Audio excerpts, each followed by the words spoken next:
Hey there, listener. Have you been striving to attain some level of perfection or get to the top? How does that hustle feel in your body? How is that working out for you? I'm speaking with Jan Capps Mm. today, author of Bird's Eye View, a tapestry of Maya mythology, motherhood, and making life anew. We are going to explore another way, the interconnectedness of beings, and how the project of life is more about reveling in the joy of creation. So stay tuned.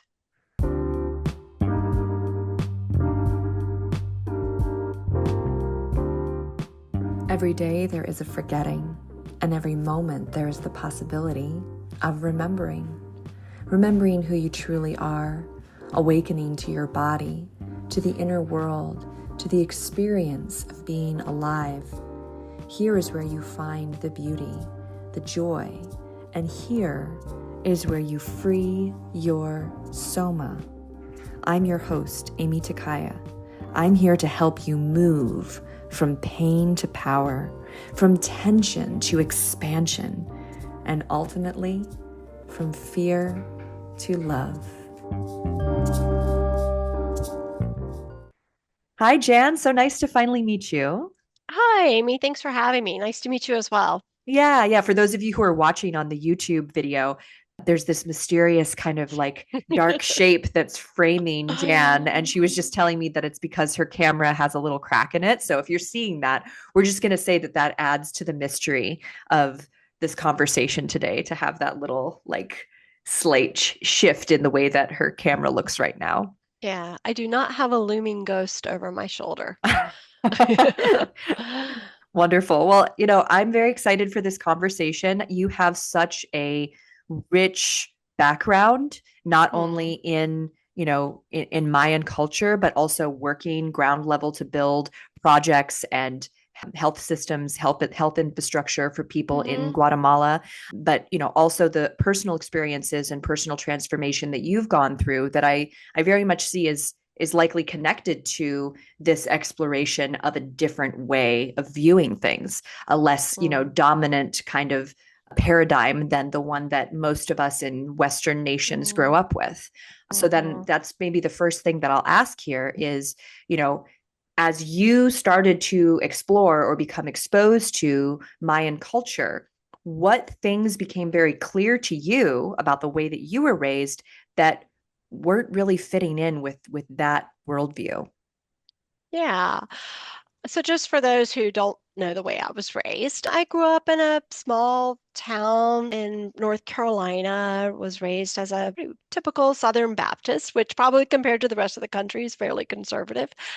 And so the way I was raised, we were taught to believe that sort of the project of life is to become like Jesus, and that Jesus is this ideal person who was without sin, who, was perfect in every way. And so to be close to God is also being without sin because sin is what separates you from God.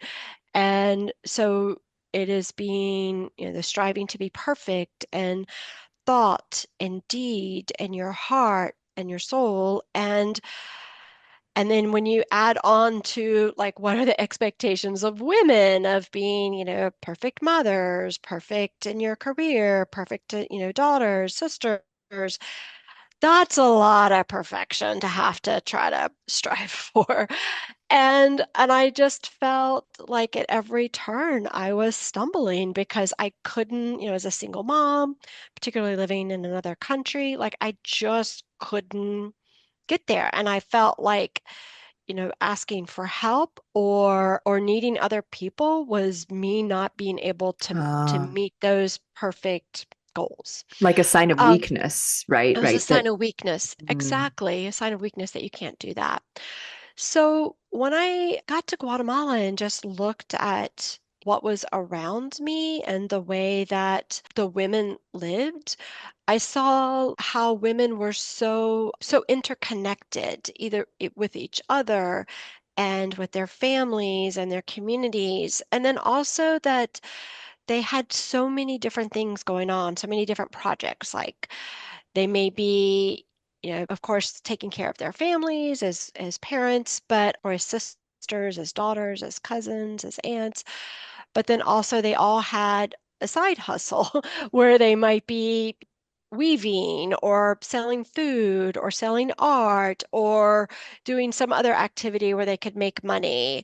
And they're all, interested in their own education and wanting to study and learn more about business or medicine or accounting or, whatever. And then they're interested in their kids' education. So I could see how they were really pulling together these different strands or different threads to make a life. And I even remember a conversation I had with one of the nurses at the clinic, Josefa, who was talking about living with her family. And she was also a single mom with a son. And I'm like, oh, so, you live with your parents? She said, no, no, I live with all of my family. And her home compound actually took up like a whole city block because it was like entire extended family all lived together. And she wasn't expected to be the only one taking care of her kid. And she had this whole extended family who helped her, plus she helped her whole extended family. And I saw that, weaving is so much part of people's lives, like literally weaving, and how women are in the process of when they are weaving connected to the back loom, and that's sort of the act of creation. But it's also a figurative way of approaching life, that all of these different pieces are coming together to build a life, and that is a creative project. Mm. So that was kind of the practical part of sort of seeing how people live their lives. And then more of the like spiritual part of reading the Popol Vuh, which is the sacred text of the Maya Quiche, when they talk about their creation story, is basically there was a multitude of gods working together, and they were all working together in these different male and female pairs. So there were at least three different sets of gods that were working on creation, and they kept trying and messing up and then trying and messing up, and it was sort of in fits and starts. And then I kind of took a moment and thought about like the sort of Maya version of creation, where they did three different attempts at human beings and three different attempts at, all of the other beings, and compared that to the story in Genesis, where there was one God who made one act. And I thought about, if the gods are struggling and they're having to work collaboratively and they make mistakes, then it is only natural that we do that as well. Like, of course, we're going to have to work in pairs, and we're going to have to work with other sets, and we're going to be making mistakes, and we're going to throw things out and then start over again. And just that view of the constant act of destruction and regeneration and recreation, that it Mm. is not just one act, but it is a constant act. That kind of gave me permission to see my life also as this constant regeneration too, that Mm. it's not just one thing I'm doing or one feat I have to accomplish, but it's generative, and it Yeah. is in concert with everybody else around me. Wow. Yes, this is so beautiful. I love this description. And as you're speaking, I was thinking about even like, the theory of evolution and how like, characteristics like, get developed by, certain things like working out or not working out in that environment, and that there's an Absolutely. evolution of like ourselves as people as we figure out, how things work in the world, and we make those mistakes and those errors, and the things that don't work just kind of like slough off, right, ideally, and become Yeah. part of, the waste matter that gets recycled again. But the way that it's getting Yeah. recycled again is because we're learning from it. We're learning from what Right. didn't work out. We're learning from what, oh, that worked really well, let me try it again. Oh, it didn't work as well this time, why not? And that Yeah. experiential process. So I loved how you were Right. describing this as, as like a, and also with the tapestry. Because here's the thing, and I'd love to hear your point of view on this, is that,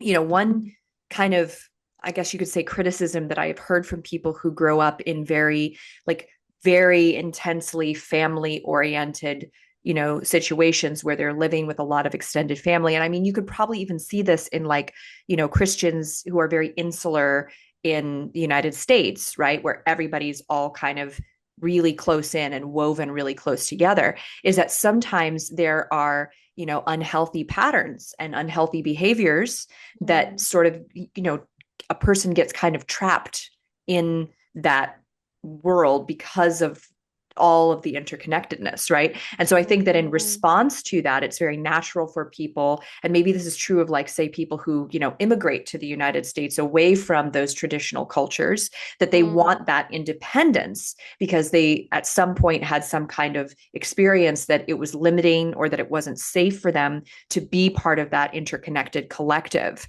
right? And they don't know mm, how to change it or shift it except by removing themselves from it and going into that, kind of mm. classical Americanized, like hyper independent thing. Right. Yeah. And maybe as I'm saying this, like people can think about this as like I'm talking about it at a macro level, but I think it happens in us. If someone has a marriage that doesn't work out, you know what I mean? And then they go the other direction. They're like, I don't need a man. I don't need anyone in my life, and they go into that Yeah. hyper independent mode as a response to something that, a part of the tapestry or part of the fabric that wasn't really like sturdy, that had fraying or had damage to it, right? Yeah. And this can be part of a larger cycle, or maybe, and maybe you can speak to, the experiences you had with people there, that stepping away from that interconnectedness to be singular maybe allows us to look back on it with a different perspective and see how those fissures or those wounds in our collective experience can be repaired, perhaps, or Mm, rectified, mhm. you know Yeah, I mean, we are not meant to be alone. So, yeah, I mean, we are designed to be part of a community, be part of a group. Yeah. Yeah. Did you have an Yeah. experience with people, who felt like, or maybe, family units or groups that like, in within the Mayan culture, that sometimes you could see that maybe there were certain unhealthy dynamics, like maybe with like addiction or things like this, that, that the family had to kind of come together to heal that, or not. Yeah. I would say, I mean, just reflect. So I was there last week. So just sort of reflecting more upon family dynamics I saw recently. What I see families struggling with is I mean, sadly, the brokenness of being separated. There's Mm. so many people who have left, who Oh, have gone to the States, right. or gone north. And in the past, the people were like birds that they travel north and south and that they migrated for work and then they would come home. And I mean, in fact, the community that I lived in, the Suto Hill, are considered the people of the bird. And so they travel. And now that is a barrier preventing them from coming back home, that is probably the biggest issue I see in families there, that they have kids in the States or in some cases Canada, but mainly in the States, who are not able to come home and Mm. aren't able to, to be able to come home and go back, to be able to travel back and forth like they used to be able to do. So the disruption of migratory problems, I would say, is probably the biggest issue that I have seen. Yeah, and that's a big Yeah, deal because, as you said, if that was part of their culture to be migratory like birds, but birds also right. travel usually in a flock, right? And Yes. they stick Yeah. together, right? Yeah. Yeah.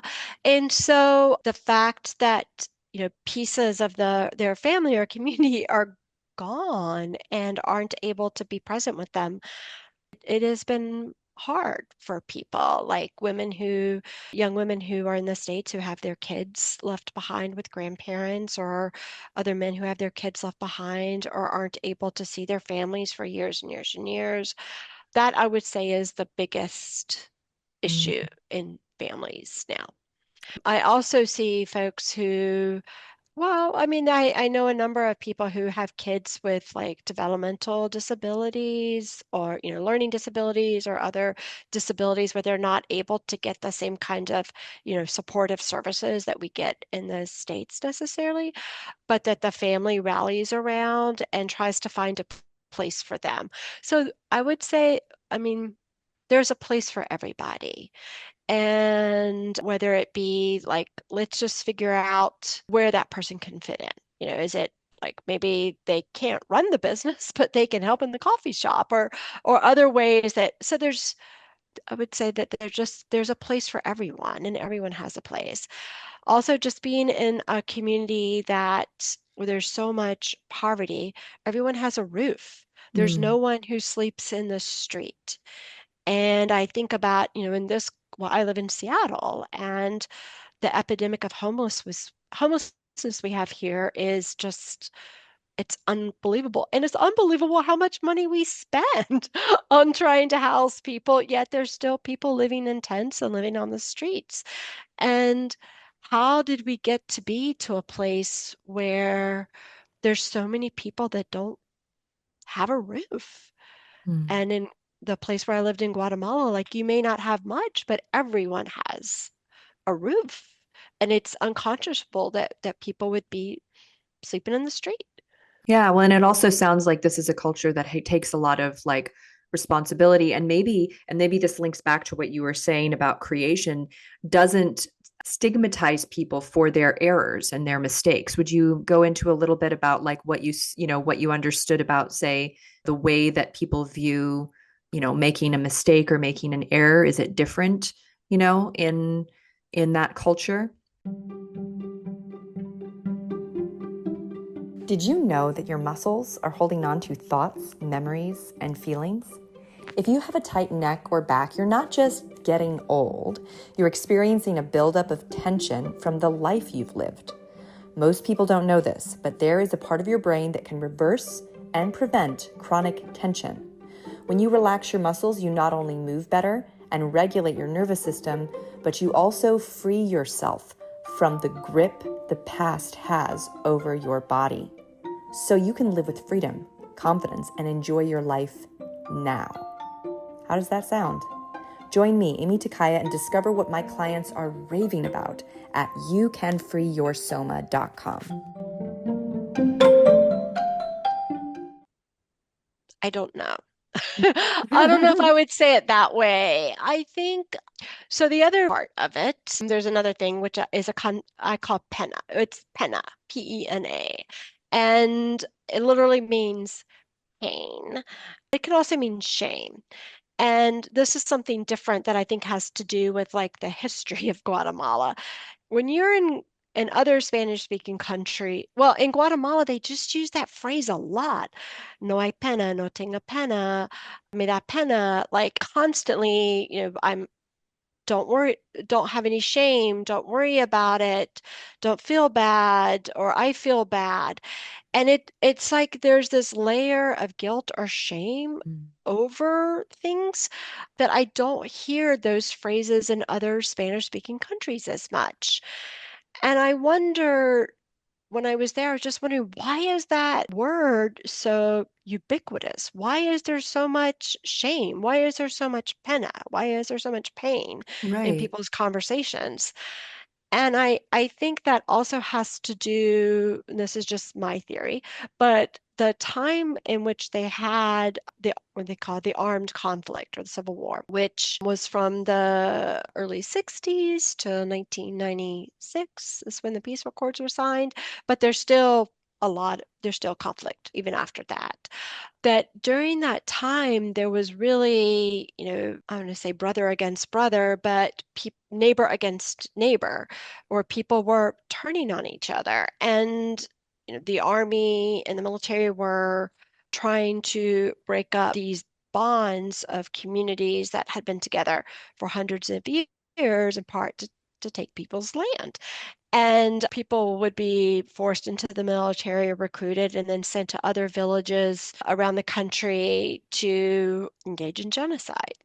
Right. and break up communities. And there's so much shame around that time and so much shame in the breaking of bonds, like Mm. communities that were built around trust and interconnectedness, and being forced to break those bonds, that there is still a huge layer of shame on top of it. Interesting that you, Yeah, yes, because I mean, you're describing that it's present in their daily speaking and in their in the daily, conversational, yeah, yeah, the way right. they speak about them, their experience on a daily basis. And, I think that when you have a conflict like that, that is so fresh, Yeah, timeline wise, so fresh in the timeline, you're working with generations of people who are still alive, who lived through that experience, right? Who yeah, have that yeah, freshly in their physiological cellular memory, right? It's not yeah, just a story. Because I think that no, if you look at other Spanish speaking countries, or even at our country in the United States, like there's a history of civil war, there's a history of genocidal uh, acts, there's a history of pain and suffering, but it's far enough back on our timeline now that people aren't speaking to it. It's not to say that the shame and the pain isn't there. You talk to a lot of yeah, people, you find that a lot of people are experiencing shame and pain, even though from the outside they might look like perfectly happy, healthy, normal people. It's like yeah, what people are experiencing. But what you're saying is that it's showing up in the way they're expressing and in what they're yeah. talking in their daily speech. Yeah. Yeah, and even the fact that the culture and communities are the core value is trust. And actually, when I was running the clinic, we did this exercise around values. I don't know if you've ever done this in sort of and a lot of nonprofits do this, or maybe even businesses do this sort of exercise where you talk about what are your core values, and then everybody lists stuff on a flip chart, and then you go around and vote on like the values that are important to you. And so there were three of us that were from North America, from the US, and from Canada. And our core values for the organization were efficiency, quality, and effectiveness. And I looked at the values that the local staff had, the Sutil staff had, and their top value was confianza, confidence, trust. And then after that was humanity and compassion. That was their three core values. So if the core value of your culture is trust, is confianza, and your culture is engaged or is forced upon to break that trust, to break your core value through genocide. And so this genocide wasn't just, one ethnic group against, it was internal Right. and it was forced. That that breaks it's the core value of your being. And Mm. that's going to be many generations to work through. Wow. Yeah. Yeah. And just acknowledging that it's coming up in their daily speech. And, and this is another Yeah. way that like when we make an error, when we make a mistake, and obviously like genocide is like a huge, huge mistake. And as you said, like Yes. breaking the fiber of our being, with this Yeah.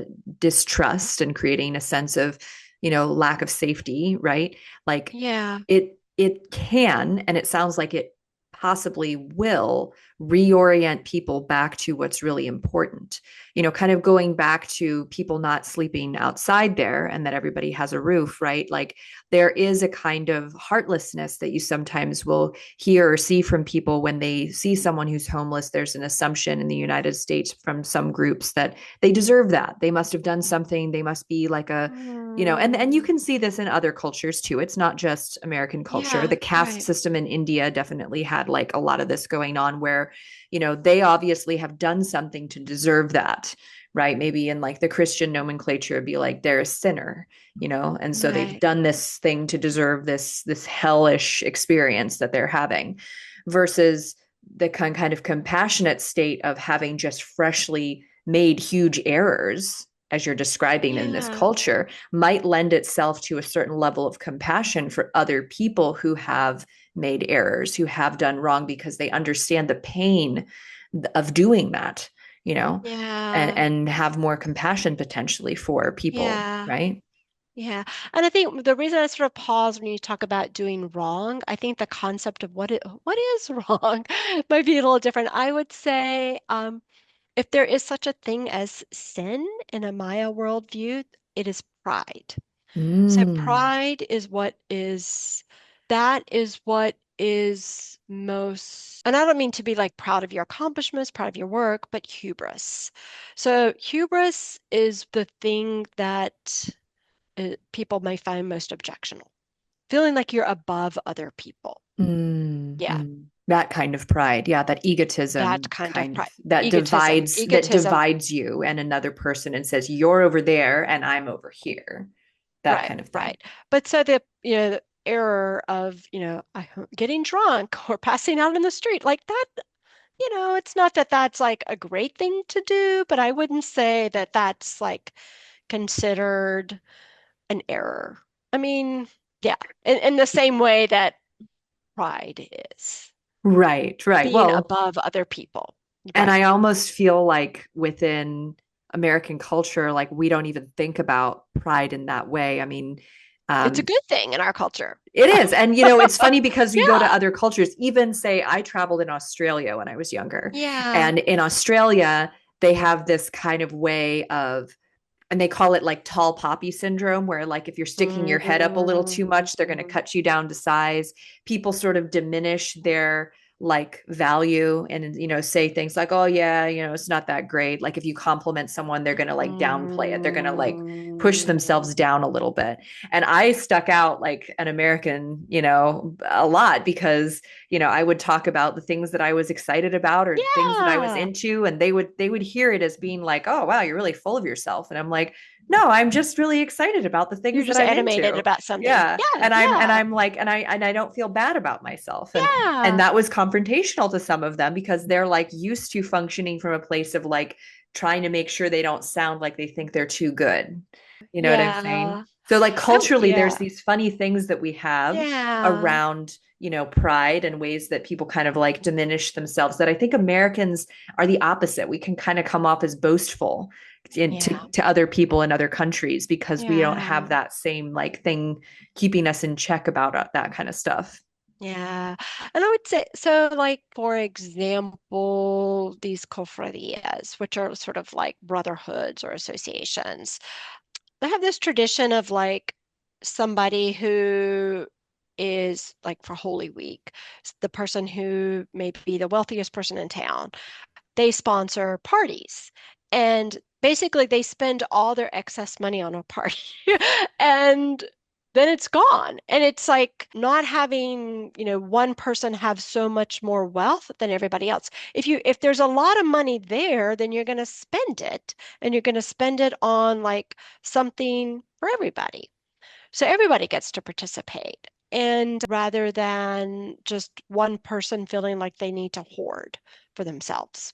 So Mm, that's shifting. And I would say part of it is like, if somebody has family in the States who can send dollars, then they're on a different scale than the right. people who don't. Yeah. Yeah. So, kind of going back to some of this conversation about like motherhood and your own experience with Yeah. women there, what do you feel is, part of Mayan culture and mythology around motherhood that helped you shift your perspective? I mean, you mentioned kind of the collaborative living piece of it, but also this Yeah. distinction that like a woman is a mother and she also has other things and other aspirations to Yeah. what she's up to. Yeah. And I didn't know, and maybe it was the work I did. I never met a woman who was only a mother. Like they all are so many different things. And they are, they all work, even if they're not having a job like where you go to an office 9 to 5.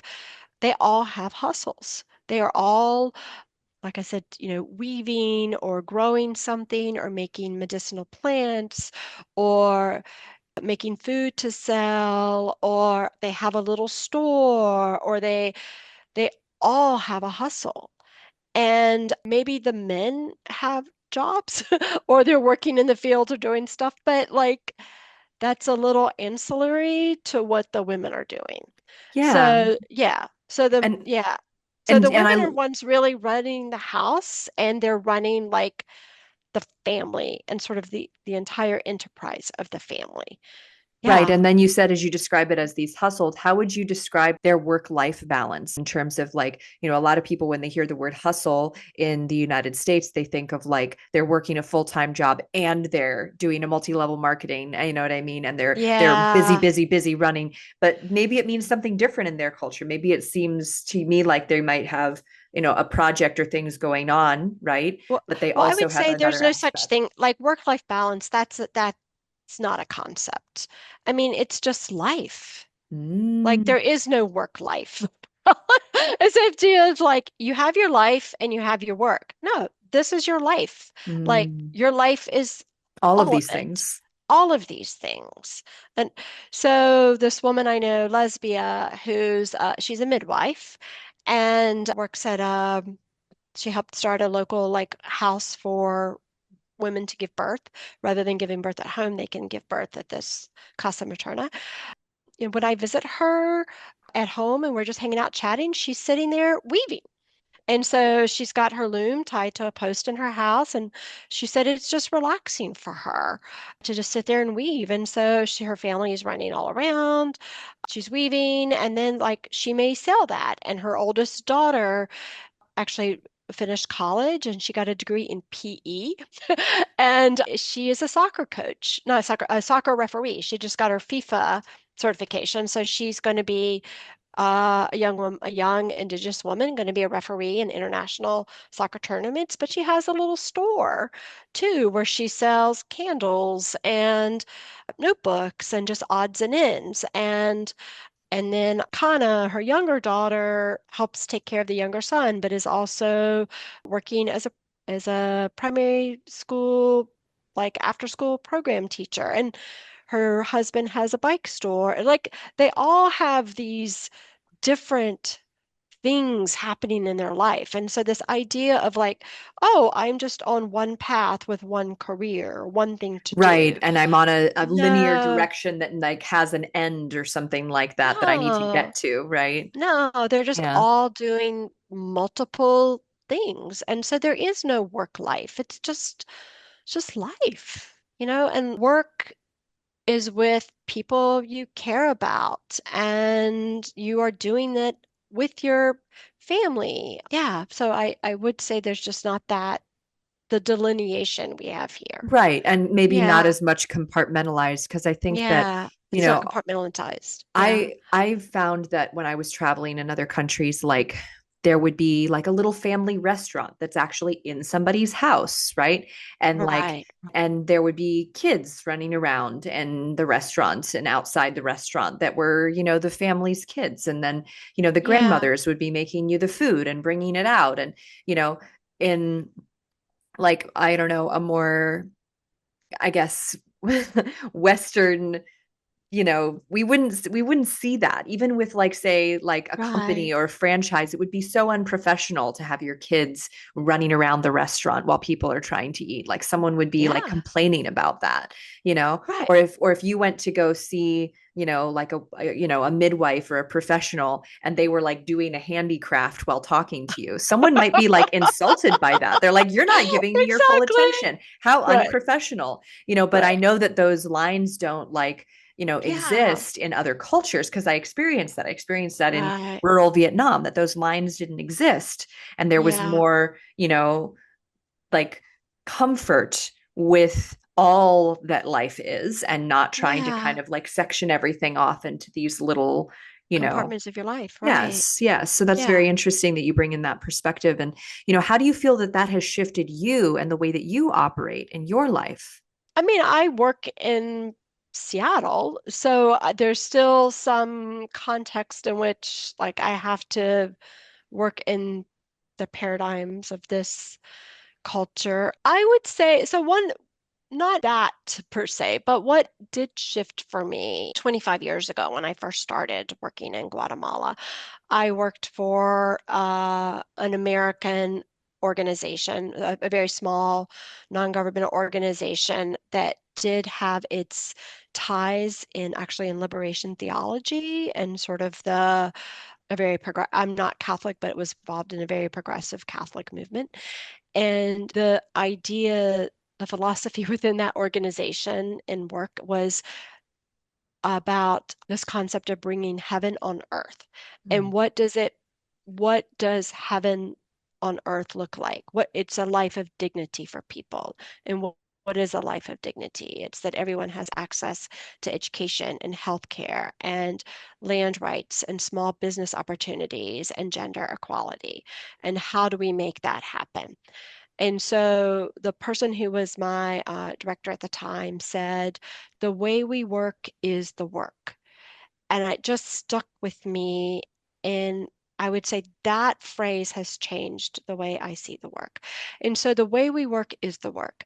So it's not necessarily about just accomplishing certain tasks and goals, but how we are in community with each other, how we treat our partners, how we treat our colleagues, Mhm. the respect and dignity that we show is itself the work of creating a better society. Yeah. So, yeah, so I would say that is the thing that has made the biggest impact on me. So when I look at my work and I just think like, oh, I want to get through my list, I think, okay, how am I treating people with respect? How am I showing trust? How am I being trustworthy? Mm. What am I doing to make in my actions and in my relationships to make heaven on earth, to make a better and more just society.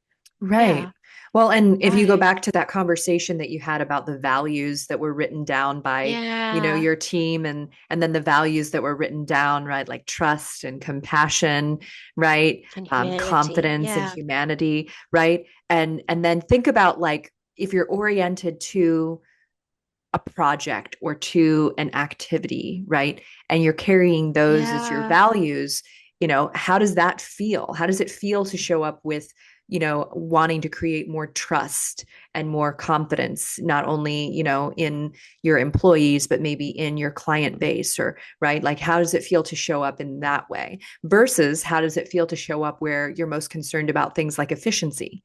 Right? It doesn't feel quite the same way in one's body. It doesn't really foster, those questions of yeah, what are the core values. And I love what you've said about, the way that we do the work is the work, right? yeah, Because it's kind of taught, it's in a way, it's like, are you practicing what you preach? If you say that you want to improve, life for, these people, but then you're focused mostly on like the output and the productivity and the numbers, right? Like, how is yeah, that really going to make the change that you're saying you want to see, you yeah, know? yeah. And and I mean, I'm still an American. So it is hard for me to dispel some of those things because, the stuff around efficiency and effectiveness, like I I still think those things are important, and I still want to be able to serve a certain number of people, and I still want to be able to provide a certain level of service, and I still have those things in me. But like, for example, the woman that I was just talking about, Lesbia, who was a midwife that I worked with, she, would also help people with family planning. And, of course, like, especially after women have a baby, like if they need a method that they can start using right away, she would help them with injections or just getting, the kind of birth control family planning that they needed. And so I remember at the clinic one day, we had a long line of patients that needed to be seen, and there's a long line of women waiting for their prenatal care. And this woman came in and wanted to speak with me directly. And she said that, so she's Catholic, and in her family, believed that birth control was a sin, but she was using birth control because Lesbia had helped her after she had her baby, but she did not want anyone in her family to know. And she said her sister-in-law had found out that she was using birth control and was going to tell her husband, and she was really upset about it and angry. And I mean, she was shaking. She was visibly really upset, and she thought Lesbia had told her sister that. And so as soon as Lesbia walked in to see the long line of women that were waiting for her, I told her what had happened and that this woman came in and had told me about, she thought that Lesbia had told the sister-in-law. And Lesbie's like, no, no, no, of course I didn't tell her. I would have never betrayed my patient's confidence. And then I said, well, this woman's really upset, so we need to deal with this now. So Lesbia left and went to the woman's house and talked to the sister-in-law about what had happened. And so even though we had 10 women in the waiting room waiting to get to see her for prenatal care, like that had to be dealt with right then because that was the betrayal of confidence or the fear of betrayal of Mm. confidence was more pressing, addressing that, than making sure that these 10 women had their urine checked or whatever. So it's kind of like, I don't know. I mean, honestly, I don't know if I would do that here, but there, that is what the priority was at the moment.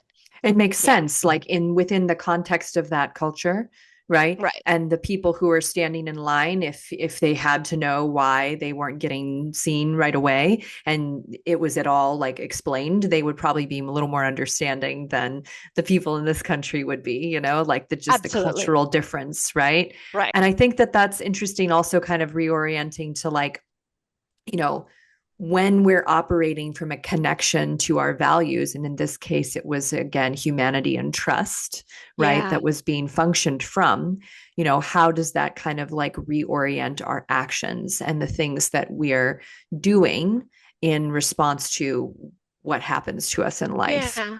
Right. Yeah. So, Yeah. in terms of this idea of, because you've worked for a long time in healthcare, would you describe a little bit about like what are some of the core differences between the way health is perceived in Mayan culture versus the way health is perceived in our modern, Western American culture? Yeah. Yeah. Well, I would say it's more like I feel like Western culture is catching up to the Maya culture. Not even as differences, but like we're playing a little bit of catch up. So I remember when I worked 25 years ago, there was this concept of susto everywhere. Susto literally means fear in Spanish. And like somebody would catch susto, like you catch fear, like what? Like what is it? Somebody comes up to you, goes boo, and you're scared. Now you get sick. That doesn't make sense to me. But it's before we had the idea of trauma that we Mm, now have. So when I was hearing about Susto years ago, it was without the lens of trauma-informed care that, like I said, that we are now developing in our culture or in our country. But I heard so the idea of Susto is that there is some shock that happens. So it could be a car crash or a death or somebody really comes up and scares you or does something horrible to you or horrible happened to you, and somehow your soul leaves your body. mm, And then to help that person, you have to help them bring their soul back into their body. And that is how that person is cured. And again, this was years ago before we had the same concept of trauma-informed care here. But I heard a couple of examples. So one was I went out to this village and I was with a Guatemalan community health worker and we were trying to recruit people to be part of our program. And I heard about this 12-year-old girl who had been in bed for a month. And she wasn't speaking, she wasn't getting out of bed, nobody knew why, what was going on with her. And the local a doctor had come by, and sort of the cure all for everything was to give somebody a B12 shot. So she'd gotten a vitamin B shot. That didn't do anything for her. Nothing was working. She couldn't get out of bed, and nobody knew why. And it was just a mystery. And so I talked to the mom a little bit more, like, so, tell me what's going on. And she's like, yeah, it's just, well, it happened right after she had that miscarriage.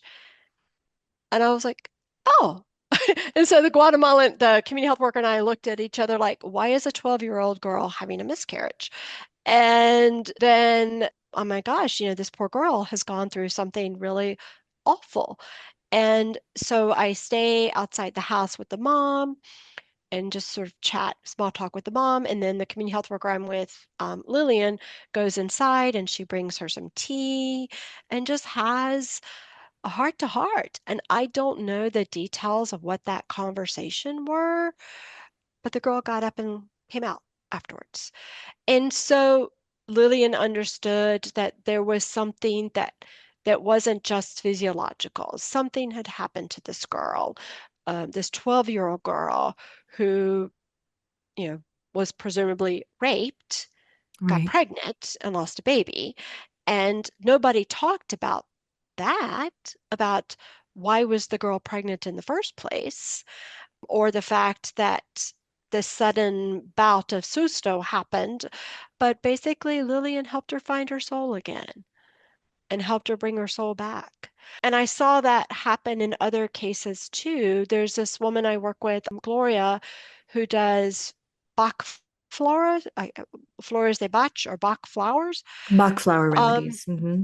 Bach flower, okay. And I don't know the degree to which that actually works. When I looked at sort of the data behind that, like, But I saw what Gloria did. And so she speaks in Sutahil, which is a Maya dialect, and I don't speak, I speak only a few words of that. But I asked if I could just observe one of her sessions just to see like how that worked.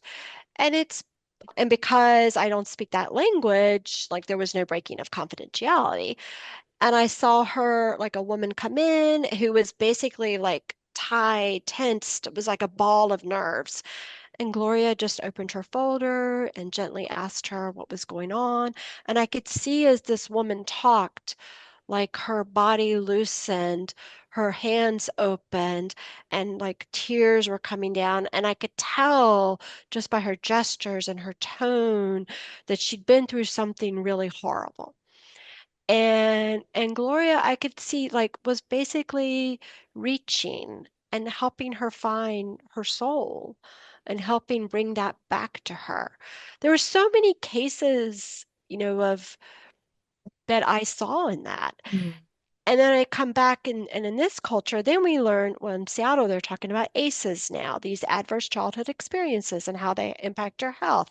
And so I think we're finally in our culture getting to this understanding of how trauma affects people and, somatically, spiritually, your health and other ways that they've understood stood for a long time.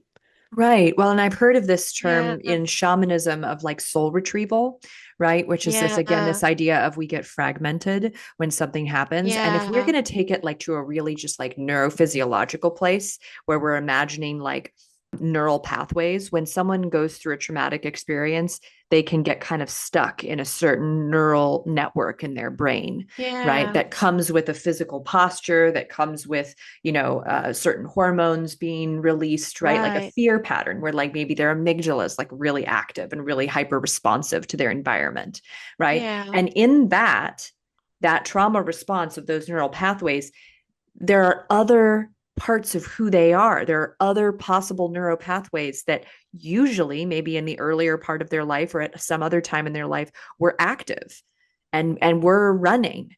That they had another way of viewing and being aware and being present in their body that's just not online right now. And we could Yeah. refer to that as like, part of their soul, part of their Yeah. beingness that they don't get access to right now because they're locked into this, what was the word for fear that you said? Susto. They're locked into the susto, and so they Yeah. can't access the wholeness of who they are. And Yeah. so much of healing work, I think, in general, whether it's through like a vibrational medicine like flower remedies. And it's interesting that I had a woman on the podcast Oh. last year who talks about Uh-huh. that. You should check out that episode. It's the Okay. somas of plants and talking about the Okay. way that plant bodies, right? And that's what flower remedies are, like have wisdom in Mm, their soma, in their beingness. And when we can learn from them by communing with them mm, through these vibrational medicines, very out, data speaking, it's out there, but I feel like eventually maybe the science will catch up to explaining like why these things work, right?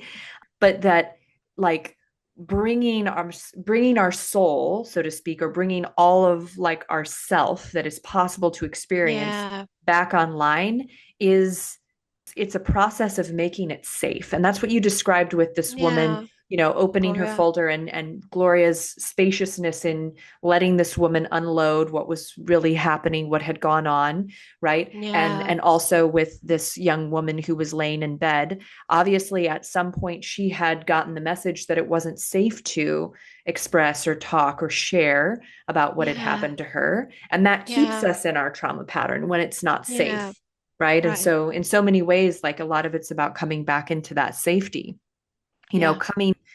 coming into the kind of bringing these two sides of the conversation together, in this kind of more holistic or woven tapestry of living that you're describing Yeah. here, right? There seems to be, like, in that tapestry, more of a sense of safety in being like human.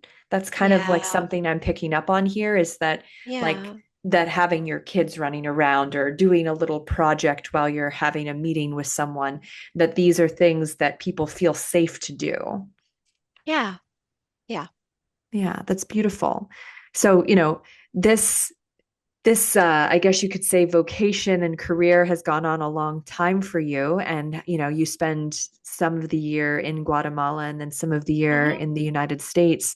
You know, what do you wish that Americans knew about the way that people live their life in other countries, maybe specifically Guatemala? What would you like want people on the street in Seattle to know is happening in other places in the world?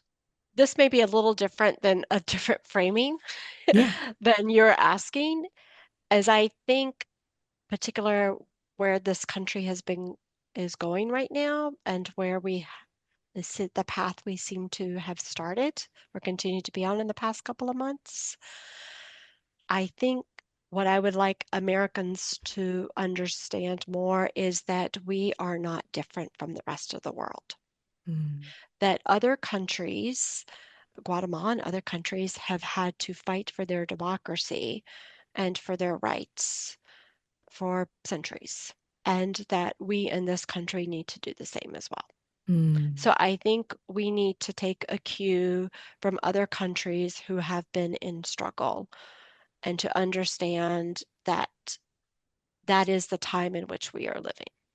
And Right. right, and that we are in a time now when we should be and I would say, you know, when I was just in Guatemala last week and the events of last week, and I looked in the newspaper in the prensa to see, oh, who is going to be in our cabinet? I had a lot of Guatemalans just pat me on the shoulder and say, yeah, welcome. Yeah. So I Yeah. think, I think that is a little, you're inviting people to kind of question, because we've lived under this assumption that we've got it made in this country and we've got this great democracy and this thing that we've like figured no, out. And what you're saying is, oh no, like we no, actually no, need no. to remember the fight That for we, our, yeah. So what I would say is not, I mean, I don't know if it was the way the framing of the question is not that, oh, they are like us, oh, they have hopes and dreams like us. No, no, no, no. We are like them.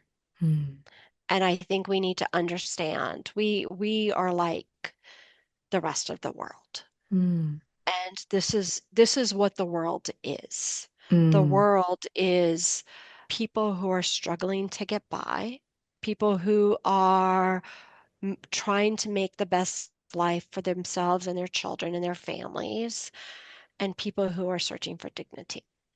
And right. we are that too. Yeah. Right. And I Yeah. like that you say we are that too, because here, like kind of in the beginning of this conversation, there was this conversation about like, striving to attain perfection, right? Getting to the top. No. And you're saying that it's a tapestry of all of our humanity. This is our life. And these things that are, a struggle, this struggle for our democracy and for our rights and for our independence, it's part of our part of human that. experience, and we're Yeah. not separate from that, and I've been reframing No. this for myself on a regular basis too, about like when I was younger I had a real fear of responsibility, like responsibility for like Mm, other people, and like, oh, taking on more uh, responsibility. And I've come to a place now where I think I more accept that I am a responsible person. And in being yeah. a responsible person, I have responsibilities. And instead of it feeling like a Yeah. burden, it's just part of my life now, Yeah. but it's taking out that like Yeah. feeling of, yeah, and maybe it's due to that, some of that compartmentalization. And rather than seeing it as like, this is life, and this is life that Yeah. is this And broad other people are experiential responsible thing. for you. Yes, Right. yes. And it's Yes. all Yeah. interconnected, right? Right. Instead, we have been, like trained to kind of look at things in this compartmentalized way in our society, and Yeah. what you're offering here is much like a broader way of viewing that. And I love that, again, like seeing that we are like the people in Guatemala, right? We are like Yeah. them, and not, Yeah. not thinking that somehow because we live in this more Yeah. compartmentalized, more efficient way or whatever, that they, have something to learn from us. Maybe we No, have no, no, something no, to no. learn from them. Absolutely. Absolutely. And Yeah. I mean, we are a bigger country. We have more people, we have more money, but we have the same struggles, Yes. just on a bigger scale. But we have the same struggles too. Yeah. So I Yeah. think that's more of understanding that we are like them. Beautifully said. Yeah. Wow. And so, where, you've put this book out, this is a memoir, Yeah. right? Can you tell Yeah. us a little bit about that process of writing and publishing this memoir, and what that means to you and your career and your life's work? Yeah. So the book, it focuses on the year that I spent running the medical clinic in Atitlán, but also flashes back to periods 25 years ago. And it's my experience living there with my daughter, who was 10 at the time. I think what's unique about it is that it was about 60 chapters, but every chapter is a little bit of my story, but adds an element of Guatemalan culture or history or Maya mythology to each of the chapters. So my story is really interwoven with, the myth, but also the stories of the women. Like I've talked about Lesbian and Gloria, like they're in the book as well under pseudonyms, but their stories and the stories of many other women are in the book too. So the process of writing it was I had basically a collection of vignettes. Like here's like these, random things that happen or like different stories. And I didn't know if they would really hold together as a book. And so I hired an editor to help me with that process. And we talked about like needing an arc, a narrative arc. And I'm like, well, what is the arc? What is that story? And I'd heard about, Joseph Campbell. I'd read about Joseph Campbell's The Hero's Journey. I'm not sure if you're familiar with Mhm. that. Yeah. Okay. So for those of you, your listeners who are not familiar, it's just this idea that there's over thousands of years and across many cultures, there's sort of arc of stories of the hero's journey, that there's a young man who receives a call and kind of goes out, leaves his community and goes out on a quest and is faced by challenges and has triumphs and in the end triumphs and gets the chalice or gets the prize and brings that back to the community. So I thought, well, sort of, but that doesn't really fit me. I don't know. Like, is that my story? And it didn't quite feel right. And I read an interview with Joseph Campbell, and in that interview, they asked him, "Well, what about women? And what about, a women's journey? Because you're describing the hero." And he said, "Well, women don't have a hero's journey. Women are the destination in the man's journey." Hmm. They're either in the destination or they're part of the pasaje. They're part of the landscape of the man's journey. And your is a lot more casual than my what the. I was Is that like, so? what? Tell Is that me, tell so? me, tell me, man of a certain generation. Tell me all about it. A man who taught at a woman's college. Really? Hmm. So then there was another woman, Maureen. Murdoch, who actually made a counter point. She wrote a book called The Heroine's Journey, and she came up with a different arc of, again, a woman who receives a call, kind of goes out, but is tested, but also supported by sages. Mm. And the destination of her journey to get is not to find the chalice, but is to find herself. And so what the prize that she gets in the end is her, and is kind of connecting with other parts of herself that she had not been connected with. And I'm not giving probably an adequate summary of that, but that really resonated with me and my own story. And I don't feel like, again, the project of life for me has not been about going and winning the prize. That's something external, but that prize is here already and is finding that in me. Mm. And that just clicked. And then I had the arc. And so Mm. that's sort of the skeleton shape that the book is built around. Oh, wow. Yeah. And I'm thinking of it again, like you say, a tapestry or a woven cloth, right? Yeah. That the prize here in life is connectedness, connected just to ourselves and parts of ourselves Yeah. that we maybe weren't connected to before, growing and developing parts of ourselves through our education, through our vocations, Yeah. through our passions, right? Through our Hmm. family. And like that beautiful kind of weaving and branching out, right? Versus point A to point B, get there, get it done as fast as possible. It's a different way. Exactly. Yeah. Beautiful. Yeah. And I think that even within that tapestry, that efficiency, that, point A to point B still exists. It's part of it. It's just not the Yeah. whole picture, right? Right. Right. Yeah, wonderful. Well, this has been such a beautiful conversation. Thank you so much for sharing all of your stories and your wisdom. For those who've been listening, check out A Bird's Eye View Tapestry of Maya Mythology, Motherhood, and Making Life Anew to hear more of Jan's amazing stories from her time in Guatemala, from working with women in the healthcare environment of Guatemala. Thank you so much for coming on the show. Oh, absolutely. Thank you. Thanks for having me. Yeah, my pleasure.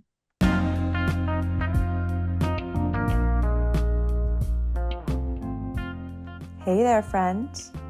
I hope you enjoyed today's episode. I would love to hear your thoughts. Follow me on Instagram at Amy Takaya and send me a DM about this episode. I'd like to thank you for being part of this somatic revolution. And if you'd like to support the podcast and help more people learn about somatics, consider leaving a review or a rating. And finally, if you'd like to have the experience of relief in your tight hips or back and learn to understand what your body is really saying to you, visit youcanfreeyoursoma.com. I can't wait to share with you what is truly possible. Bye for now.